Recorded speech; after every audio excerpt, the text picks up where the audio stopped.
The cold rain in downtown Boston always felt heavy, like it carried the weight of the old brick buildings and the gray Atlantic sky.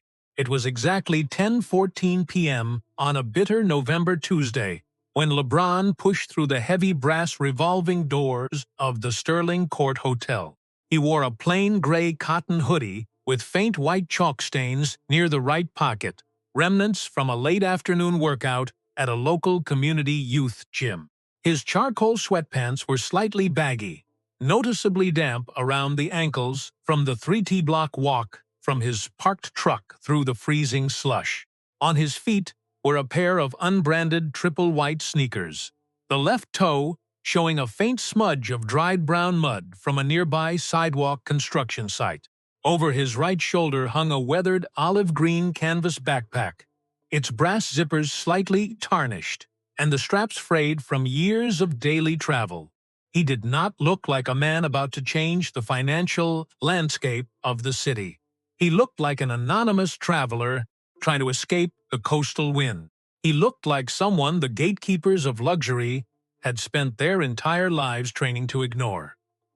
2 days before he ever stepped into that marble foyer, LeBron had finalized the quietest commercial acquisition in the history of the New England hospitality sector. Through a private venture firm registered under a nondescript corporate title that no local financial journalist had yet uncovered, he bought the entire Sterling Court Group, 9 historic luxury properties stretching from Massachusetts to Washington, D.C., a $380 million transaction completed with a single digital signature and zero public relations fanfare. His longtime business manager, Marcus, had questioned the method during their final briefing, wondering aloud why the owner of a global athletic and media empire would choose to walk into a new property unrecognized, without an executive escort or a security detail. LeBron had simply looked out the rain-streaked window of his office and replied that spreadsheets only show you the polished surface of a business. He needed to see the grease traps.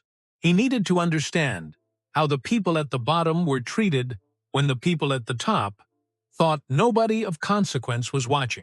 His assistant, Sarah, had handled the specific reservation herself through an encrypted corporate travel portal. She booked the penthouse suite for 4 nights under a small educational foundation name with no public connection to his athletic career or business holdings. She had asked him if he wanted a quiet inspection team sent ahead to check the staff behavior and review the property standards. LeBron had shaken his head slowly, adjusting the strap of his old green bag before leaving the office. Reports tell you what people want you to see. I need to see what they hide. He had learned this lesson the hard way during his early years in the professional leagues. When he discovered that a charitable facility he trusted was quietly cutting corners while sending him glowing progress sheets. Since then, he made it an absolute practice to walk in unannounced, unrecognized, and dressed as someone the system considered unimportant. Because if a place treated people poorly when it thought nobody was watching, then that place was broken at its core. No amount of expensive renovation could fix a culture that had learned to sort human beings by the clothes on their backs. Tonight, he would find out exactly how broken the Sterling Court had become. He stepped deeper into the warmth of the building. But nobody in that room understood what was actually written on that faded piece of paper inside his pocket yet. The lobby of the Sterling Court stretched before him like a vast cathedral dedicated to old money and structural arrogance. Massive crystal chandeliers hung from 40-foot coffered ceilings, casting a pale amber glow across polished white Macedonian marble floors that caught the reflection of every expensive shoe. The air was thick with the scent of roasted chestnuts, imported English leather, and the faint, bitter undertone of high-end gin from the adjoining lounge. In the corner near a roaring limestone fireplace, a grand piano played a slow, melancholy jazz melody, the notes drifting through the vast room like a gentle reminder of who belonged and who did not. Waiters in tailored black vests moved silently between low mahogany tables, carrying silver trays with crystal glassware that clinked softly against the porcelain saucers. Everything about the space was designed to intimidate the uninitiated and comfort the wealthy. The physical environment whispered a warning to anyone who entered without a pedigree. The moment LeBron crossed the threshold, the physical temperature of the room seemed to drop 3 degrees. The ambient murmur of wealthy patrons didn't stop entirely, but the tone shifted, flattening into that distinct, polite silence that always precedes a collective judgment. Heads didn't snap around quickly, but they turned slowly, deliberately, the way people do when they want to observe an anomaly without being caught observing. An older man in a tailored charcoal tweed suit lowered his gold-rimmed reading glasses, his eyes tracking the mud smudge on LeBron's left sneaker with clinical distaste. He whispered something to his companion, a woman wrapped in a white mink stole, who immediately adjusted her diamond necklace as if the air had suddenly become unsafe.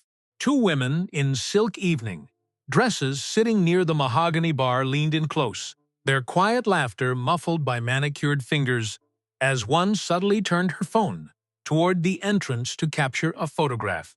A young hedge fund associate in a cashmere vest nudged his colleague, a smirk spreading across his face as he shook his head in slow, patronizing amusement. Nobody spoke a word directly to the tall man in the gray hoodie. The rejection was entirely systematic, communicated through the slight turning of shoulders, the deliberate avoidance of eye contact, and the mutual understanding among strangers that an intruder had wandered into the wrong zip code. "You do not belong here." Everyone in the room knew it, including him. LeBron kept his pace steady and unhurried, his large frame moving without urgency toward the main reception desk. His worn white sneakers made almost no sound against the cold stone floor, a stark contrast to the sharp clicking of high heels and leather loafers around him. He let his eyes move calmly across the room, taking in every glance, every whispered judgment, and every raised phone with the quiet focus of a man recording a deposition. He was not angry or embarrassed by the silent hostility of the crowd. He was collecting evidence. Behind the marble reception counter stood a 23-year-old clerk named Thomas Miller. His black uniform suit was pressed perfectly, his tie pinned with a small silver crest, but his hands were trembling slightly as he watched LeBron approach the desk. Thomas had worked at the hotel for less than 4 months, long enough to know the unwritten rules of the desk, but not long enough to lose his basic human curiosity. He had seen wealthy guests demand the world for a minor inconvenience, and he had seen ordinary people get turned away with cold efficiency by the senior staff. But something about this specific man felt entirely different to him. Something about the way the giant held himself, the absolute stillness in his eyes, and the way his presence seemed to absorb the entire room without reacting to a single whisper. Thomas opened his mouth to offer a standard professional greeting. But before the first word could leave his lips, a cold, sharp voice cut through the air from the shadows of the private back office. The heavy silence of the sink magnified the sound of those words. LeBron stopped 2 feet from the desk, his hands resting quietly at his sides as he waited for the speaker to appear. The air in the immediate vicinity felt heavy, the smell of the rain on his hoodie mixing with the expensive jasmine perfume of the woman who had just stepped onto the floor. Thomas Miller immediately dropped his gaze to the counter, his posture rigid with an immediate, defensive anxiety. The grand piano near the fireplace continued to play, but the volume seemed to fade beneath the weight of the confrontation that was about to unfold. The stage was set. As LeBron stood before the desk, the coldness of the marble under his fingers triggered a sudden, vivid memory that carried him far away from the luxury of Boston. His mind drifted back to a winter in Akron, Ohio, when the wind howled through the broken window panes of a rented apartment on Hickory Street. He remembered the smell of damp wool blankets and the sound of his mother, Gloria, counting their remaining dollar bills on a scarred wooden table. They had moved 7 times in a single 12-month period, packing their entire lives into blue plastic trash bags before the landlord could change the locks. He remembered the specific weight of that childhood hunger, a dull ache that taught him how to observe the world with total clarity before he ever learned how to play the game. He remembered walking past the big houses on the hill, watching the warm lights inside while his own boots soaked through with freezing slush. Those early years had not broken him. They had forged an armor of absolute restraint that no amount of wealth or insults could pierce. He remembered the promise he made to his mother in one of those cold rooms, a quiet vow that if he ever made it out of the dark, he would build places that protected people instead of discarding them. The old olive green canvas bag on his shoulder was a physical anchor to that promise. The very same bag he had carried to his high school practices when the world still viewed him as just another statistic from the inner city. He had kept it through every championship, every corporate deal, and every milestone as a reminder of where the dirt began.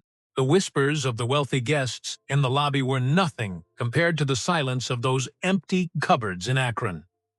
He looked at the woman standing in front of him. He was entirely ready for whatever she was about to say. The voice that had severed the silence belonged to Victoria Sterling Vane. For 9 long years, she had managed the property with the absolute unquestioned authority of someone who believed her family name was synonymous with Boston high society. She stepped forward from the private office doorway with the calculated precision of an actress, entering a stage she had trodden 1,000 times. Her silver hair was pulled back and pinned into a flawless, tight chignon. Her tailored navy wool blazer buttoned precisely over a crisp white silk blouse that rustled slightly with every movement. Pearl earrings caught the amber light of the chandeliers, and her eyes, the color of stagnant winter ice, fixed entirely on the tall man standing before the desk. In less than half a second, Victoria conducted a complete financial and social audit of the individual in the gray hoodie. She noted the lack of a visible watch, the damp texture of the cotton fabric, the baggy sweatpants, and the frayed straps of the canvas bag, immediately determining his societal net worth to be absolutely zero. The assessment was finalized with a small, cold twitch of her jaw. "This desk is reserved exclusively for registered guests of the hotel," she repeated, her tone dripping with a polite condescension that was far more insulting than an open shout.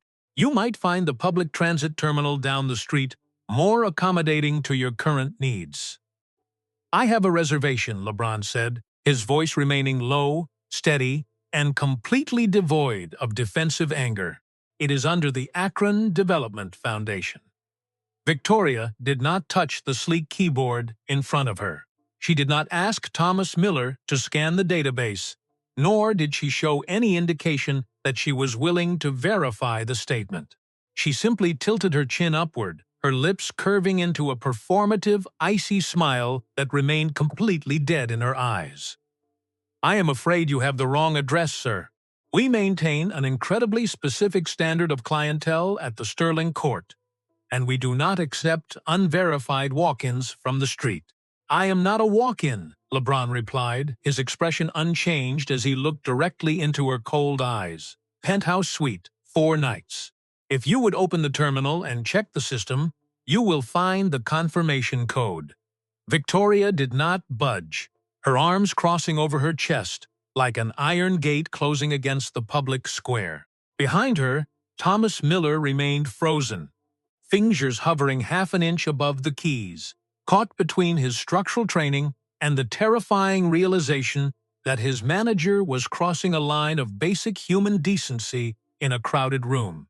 "We do not make exceptions to our security policies based on claims," Victoria said, speaking slowly, each syllable dropped like a heavy stone into cold water. "You would likely find yourself far more comfortable at a lodge that does not require a specific presentation." The sentence landed like a formal verdict, a deliberate dismissal that left no room for explanation or appeal.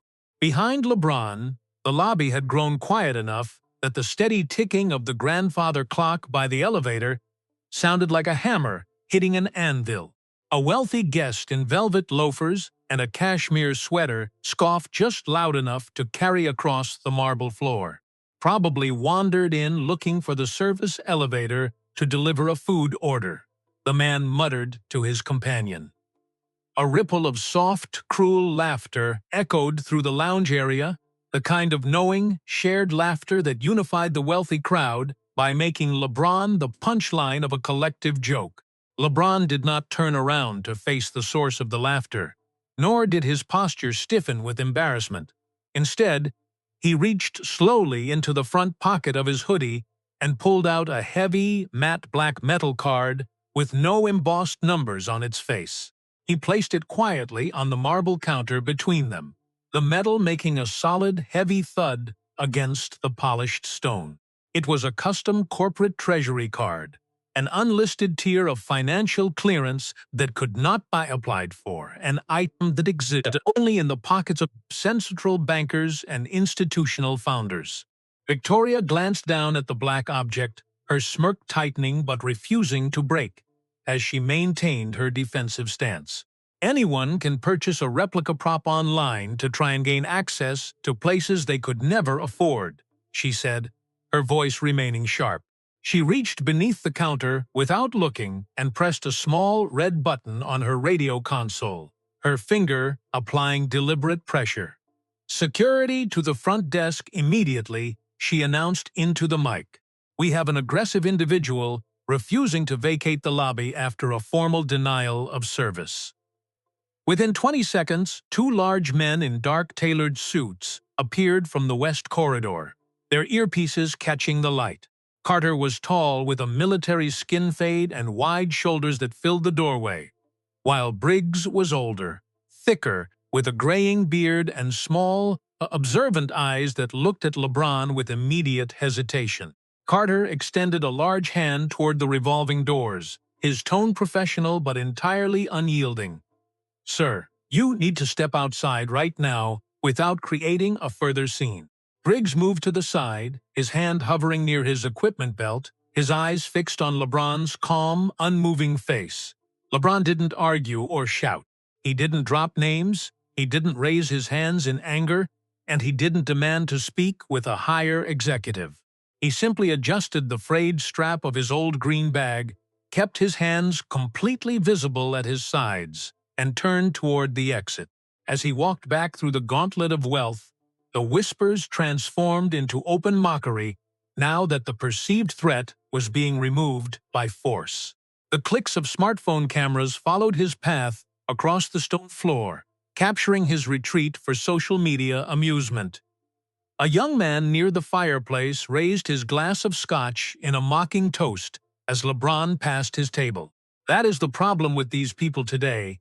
They think a fake card can buy them entry into a world they haven't earned, the man said loudly.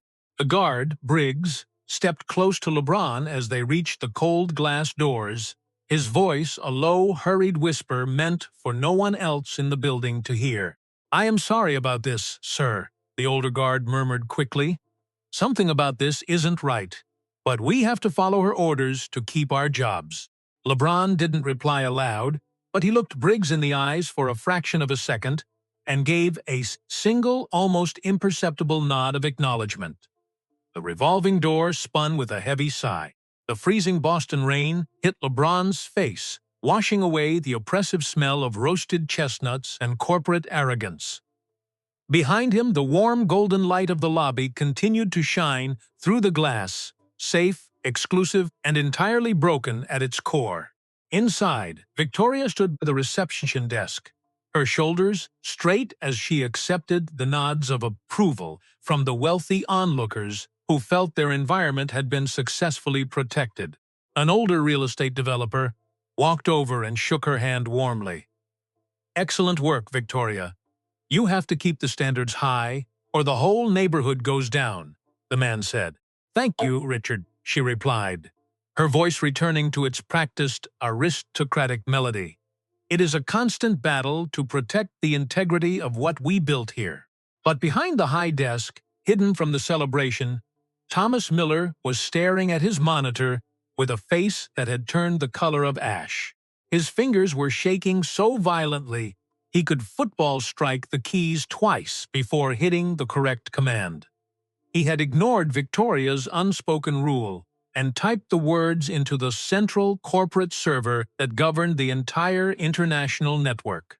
Akron Development Foundation, Penthouse Suite, Confirmation Code 01. The file didn't just open on his screen. It triggered a system-wide security alert that flashed a bright, blinding crimson banner across his terminal, locking out all other operational windows. Executive-level ownership clearance. The text read in bold letters, VIP Master Profile 01. Immediate notification required to Board of Directors upon arrival. Do not delay check-in. Total discretion mandatory. Thomas felt the remaining air leave his lungs as he opened an external news browser, his eyes darting across the text as the search results loaded.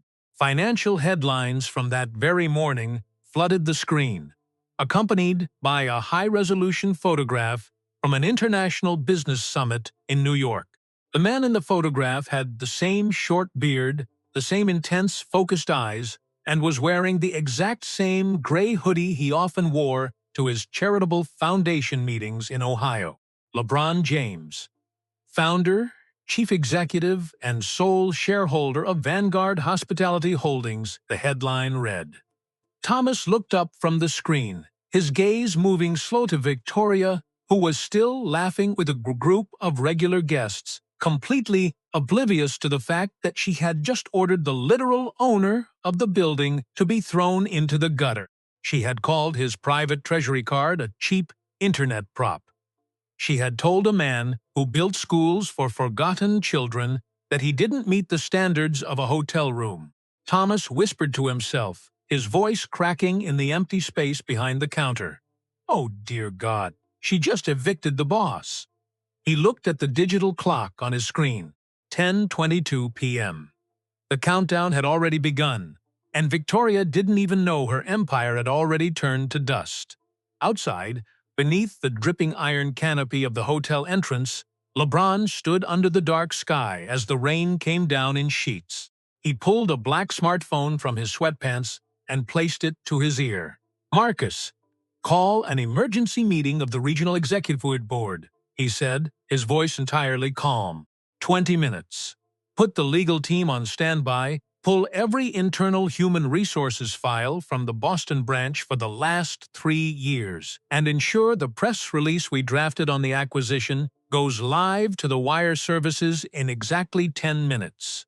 There was a sharp intake of breath on the other end of the line before his director of operations responded. "Understood, Chief. Are you all right? Did something happen at the property?" LeBron watched a drop of water run down the gold lettering of the hotel sign above him. The humiliation didn't hurt because of his own ego. It hurt because of the collective silence that had filled that room.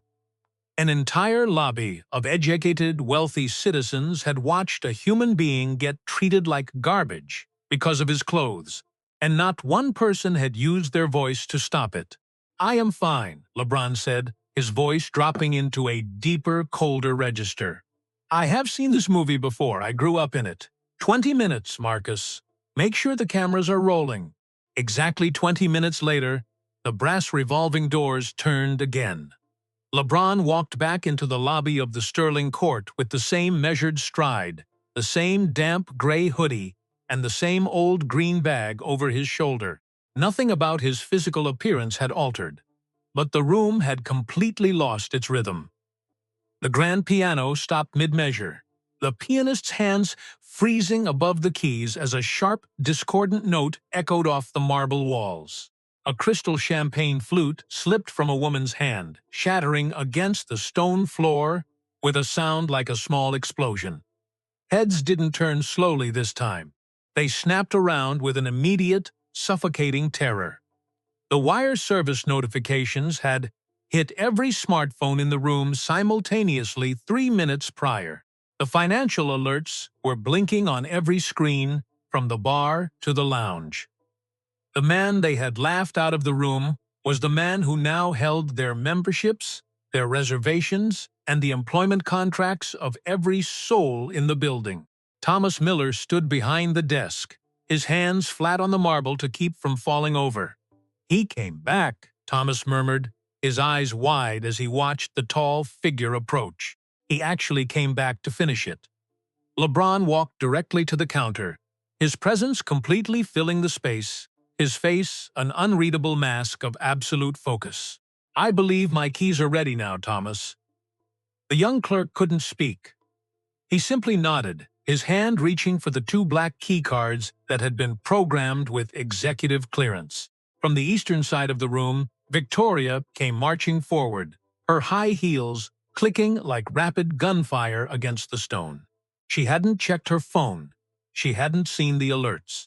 She was still trapped in the delusion of her own authority. "What is the meaning of this?" she shouted, her voice shrill with a desperate anger that she didn't realize was already useless. "I told security to ensure you stayed off this property. Carter, Briggs, remove him permanently." The 2 security guards stepped out from the corridor, but they didn't move toward LeBron. They stood 3 feet behind Victoria, their arms crossed, their eyes fixed on the floor. Carter would not look at her. Briggs gave a faint, heavy shake of his head. LeBron reached into his pocket, pulled out a thick white corporate document bearing the gold-embossed seal of Vanguard Hospitality, and slid it across the marble desk. Victoria's eyes fell to the front page. Her name was listed at the top under the bold, black heading, "Immediate structural termination for cause." The color left her skin so fast it looked like a phantom standing in the light of the chandelier. "Anyone can draft a fraudulent legal document," she stammered. But her voice lost its edge, fluttering into a weak, defensive whisper that convinced nobody in the room. LeBron tapped his phone, placing it on the counter between them as the speaker mode activated. A voice filled the silent marble lobby, clear, corporate, and absolute. "Mr. James, the entire New England board is present on the line.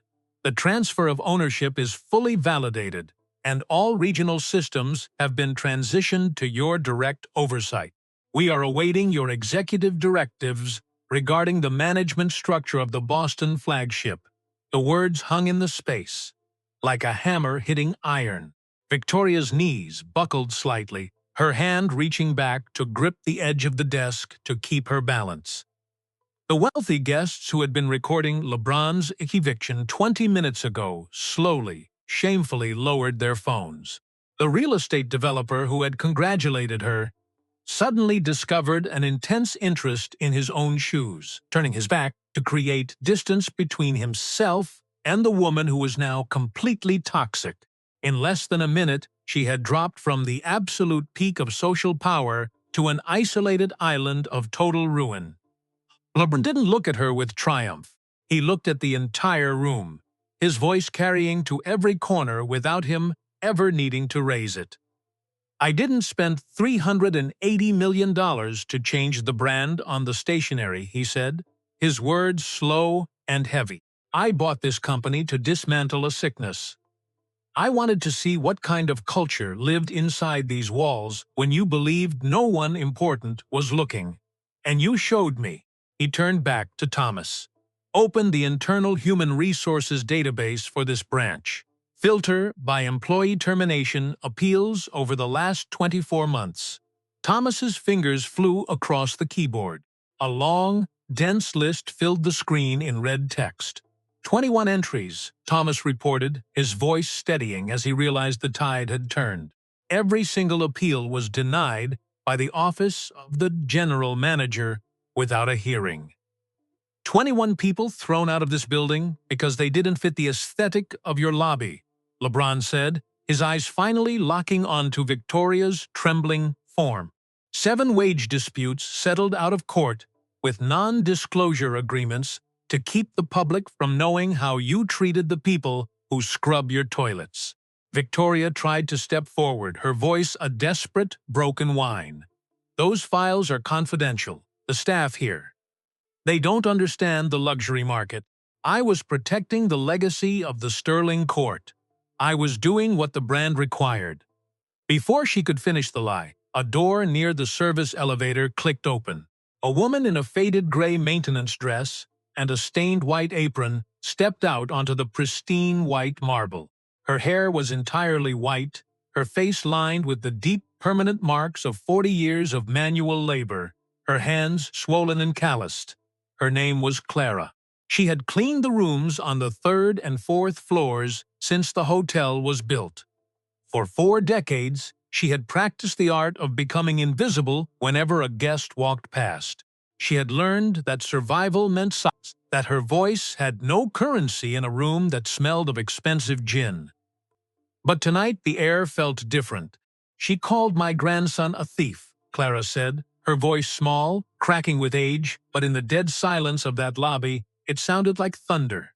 He was 16. He was working the dishwashing line during the summer to save for his school books. He dropped a silver tray because the floor was slick with grease. And she told him people from his neighborhood were born with clumsy hands and dirty habits. She fired him without his final week of pay, and when I asked for the check, she told me I could join him on the street if I spoke another word. An older guest named Eleanor stepped forward from the fireplace lounge. She was elegantly dressed in a wool coat, but her eyes held a long-buried sorrow that no amount of wealth could cover. "I stayed here 3 months ago after my husband passed," Eleanor said, her voice shaking as she looked at Victoria. "My daughter came to visit me, straight from her job at the medical clinic. She was wearing her nurse's scrubs, carrying a plastic bag with my medication. This woman had her stopped by security at the side entrance and told her that deliveries were not permitted through the front. She made my daughter wait in the rain for 40 minutes because she didn't look like she belonged in your sanction." Thomas didn't look up from his monitor, but his voice was clear. "The log entries match, sir. Security report from August 14th shows a non-guest removed from the main foyer under directive of management. No reason provided." Victoria's voice broke entirely, tears finally cutting through her heavy makeup. "I was hired to maintain an image. That is what a luxury hotel is. We are an image. If we let the standards slip, we lose everything." LeBron stepped around the counter, standing directly in front of her. His massive frame towered over her, but he didn't lean in, and he didn't use his size to intimidate. He simply looked down at her with the deep, heavy sadness of a man who had seen too many people lose their souls to pride. "You were hired to take care of people," LeBron said, his voice dropping into a whisper that carried more weight than a shout. "Every single person who walks through these doors is carrying a heavy story. You don't get to decide what a human being is worth based on the jacket they have on their back or the car they drive up in. You built a house where your workers lived in terror, and your guests practiced cruelty as a sport." He paused, the silence in the room so heavy that the rain outside seemed to fade into nothing. "I know what it feels like to be evaluated in a single second and found wanting," LeBron continued, his eyes reflecting the amber light of the chandeliers. "When I was a boy in Ohio, my mother and I moved 7 times in a single year. We carried everything we owned in blue plastic trash bags. I know what it feels like to walk past a building like this and have the doorman move his hand closer to his belt just because I was walking on his sidewalk. I didn't buy this chain to make more money. I bought it because I wanted to prove that you can build a multi-million-dollar business without stripping people of their dignity at the front door."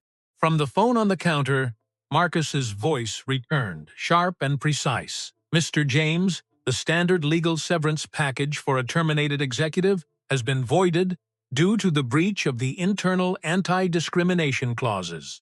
The legal team is ready for your confirmation to file the public suit." Everyone in that room knew what was supposed to happen next. They were waiting for the execution. They wanted to see the arrogant manager escorted out by the same guards she had weaponized against others. Victoria stood there with her hands over her face, her shoulders shaking as 7 years of absolute power vanished into the air. LeBron looked at her for a long, quiet moment. He didn't look at her with hatred, and he didn't look at her with satisfaction. He looked at her with the eyes of someone who knew that revenge was a cheap drug that never actually cured the disease. "Victoria," he said. She looked up, her face streaked with tears, her eyes wide with the fear of someone who had completely lost her footing. "I could sign these papers right now," he said, his voice steady, but carrying an unexpected warmth that confused the onlookers. The board would celebrate it. The press would turn it into a headline by midnight. The people you hurt would feel a temporary moment of justice. But firing you doesn't fix the heart of this building. And I still believe that a human being is capable of learning how to be human if they are given a real choice. He stepped closer, his voice dropping so low that only she and Thomas could hear the absolute sincerity in his words. "I don't know who broke you, Victoria. I don't know who taught you. That power was the only thing that could keep you safe from the world. Maybe someone treated you exactly like this when you were young. And you spent the last 30 years building a wall of silk and marble to make sure nobody could ever make you feel small again. Maybe you forgot that kindness isn't a weakness you hide. It is the only real strength we have left." A heavy sob escaped her throat, her hands dropping to her sides as she stood completely exposed before the staff she had terrorized. "I am giving you 2 options tonight," LeBron said. "You can take the termination, walk out those doors into the rain, and spend the rest of your life defending a reputation that is already dead. Or you can sign a new contract. A 6-month contract that changes your title from general manager to trainee. You will report to work at 6 a.m. tomorrow morning. You will wear the gray dress that Clara wears. You will scrub the toilets on the 3rd floor. You will carry the heavy silver trays in the kitchen. And you will stand at the side door in the cold to help the couriers with their deliveries. You will learn the names of the people you made invisible. And 6 months from now, if Clara, Thomas, and Briggs tell me that you have actually changed the way you see the world, you will have a chance to return to management. Not here, but at a property where you have earned the right to lead." The offer hung in the cold air of the lobby like something impossible. Nobody moved.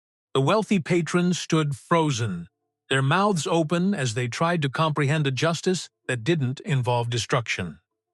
Then, Clara walked across the polished stone floor, her heavy work shoes making a dull, scraping sound against the white marble.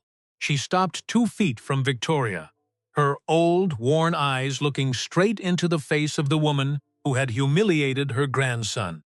"I don't forgive you because you deserve to be forgiven," Clara said, her voice small but perfectly clear in the vast room. "I forgive you because my family doesn't carry your poison in our hearts. We are better than the things you did to us." Victoria fell to her knees, her face buried in her hands as she wept on the floor of her own lobby. It wasn't the angry crying of a person who had been caught in a scandal. It was the deep, shattering release of a human soul that had finally cracked open under the weight of its own cruelty. Her shoulders heaved as she whispered into the cold marble, "I am sorry. I am so sorry for what I became." There was no applause, no cheers, but something massive and quiet shifted in that building, like the first crack of ice on a river at the end of a long, brutal winter. LeBron nodded slowly, his face reflecting a deep, quiet respect for the old housekeeper's grace. "An apology is just words on a page, Victoria. The journey begins tomorrow morning at 6. He turned to Thomas Miller, reaching out a large hand to shake the young clerk's trembling fingers. "Thomas, you are the interim general manager of this property starting tonight. Your first job is to ensure that everyone who works in this building is paid their full back wages by noon tomorrow." He looked at Carter and Briggs, his voice dropping into a firm, quiet command. Remember that your conscience belongs to you, not to the person paying your salary. Never let an order make you forget how to see another human being. LeBron turned and walked back toward the brass revolving doors, his gray hoodie slightly damp, his canvas bag swinging loosely against his hip. Outside, the cameras of the local news trucks had already gathered near the curb, their lights cutting through the dark November rain. A reporter rushed forward, a microphone thrust toward his face as the flashes exploded from every angle. "Mr. James, did you come here tonight to fire the executive staff? Is this a corporate purge?" LeBron stopped at the edge of the sidewalk, the cold rain falling on his face as he looked directly into the lens of the main camera. "I didn't come here to destroy anyone," he said, his voice calm, steady, and carrying across the wet street. "I came here to save the people who belong here, and to remind myself that the true measure of a man's life is never the brand of the clothes he is wearing or the weight of the card in his pocket. It is how he treats the people who can do absolutely nothing for him in return." A few seconds later, Clara stepped through the glass doors, holding an old black umbrella to protect her from the wind as she walked toward her bus stop. She stopped a few feet away from the tall man, looking up at him with a quiet smile. "Thank you, son," she said softly, "for seeing us when nobody else would." LeBron looked down at her, his face softening into a warm, genuine smile. He didn't look past her, and he didn't look through her. He bowed his head in a deep gesture of respect, his large frame bending slightly in the cold air. The cameras flashed from the street, capturing the photograph that would cover every newspaper by morning. A global icon and an old housekeeper standing shoulder to shoulder under the same street lamp, their reflections clear in the water on the ground. In the months that followed, the Sterling Court changed from the foundation up. A small bronze plate was installed near the main entrance, where the gold sign used to gleam. It didn't list a family name or a corporate title. It simply carried a single line of text: "Dignity does not wait for you to present your credentials. It enters the room the moment you choose to respect the person standing in front of you." And deep in sound, on the third floor, a woman in a gray cotton dress picked up a bucket of water and began the long, quiet work of learning how to build a life she could finally be proud of. Not because she had been forced to by a contract, but because someone had looked through her walls and given her the chance to choose differently.